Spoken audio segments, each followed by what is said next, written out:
भारतीय अंधश्रद्धा निर्मूलन समिती व समविचारी पक्ष संघटना नांदेडच्या वतीने आज बुवा तिथं बाया या विषयावर अत्यंत खोलात जाऊन अखिल भारतीय अंधश्रद्धा निर्मूलन समितीचे संस्थापक संघटन प्राध्यापक श्याम मानव सर यांनी शंकरराव चव्हाण सभागृहामध्ये अतिशय उत्तम पद्धतीने 2 तास बुवा तिथे बाया या विषयावर मांडणी केलेली आहे.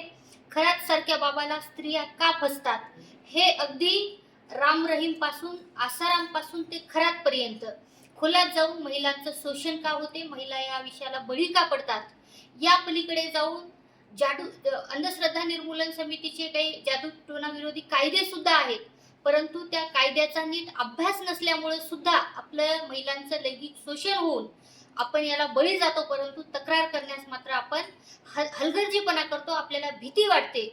याच अनुषंगाने आता श्याम मानव सरांनी अतिशय खोलात जाऊन या बुवाबाजी म्हणून घेणाऱ्या बाबांना महिला बळी का पडतात, याची कारणं काय आहेत, बळी पडलेल्या महिलांनी तक्रार कशी करावी, त्या कायद्याचा आधार कसा घ्यावा आणि इतिहासापासूनची आजपर्यंत मांडणी केलेली आहे.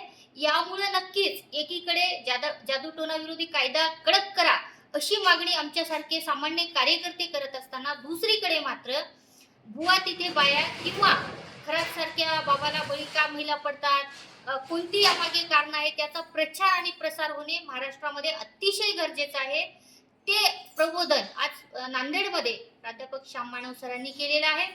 अंधश्रद्धा निर्मूलन समिती व समविचारी पक्ष संघटना आम्ही गेले 15 दिवसापासून हे प्रयत्न करत आहोत की हा कार्यक्रम यशस्वी झाला पाहिजे, परंतु आपल्याला सांगताना आनंद होते की शंकरराव चव्हाण प्रेक्षागृह भरून बाहेरून लोकांनी श्याम मानव सरांचं मनोगत ऐकलेलं आहे, मांडणी ऐकलेलं आहे. मी श्याम मानव सरांचे आभार व्यक्त करताना नांदेडकरांना सुद्धा आव्हान करते की अशा बुवाबाजी करणाऱ्या लोकांपासून सावधान राहा. महिलांनी विवेकवादी राहून अभ्यास केला पाहिजे आणि अशा बुवाबाजीला बळी न पडता आपल्या विवेकवादी विचारांनी पुढे गेलं पाहिजे.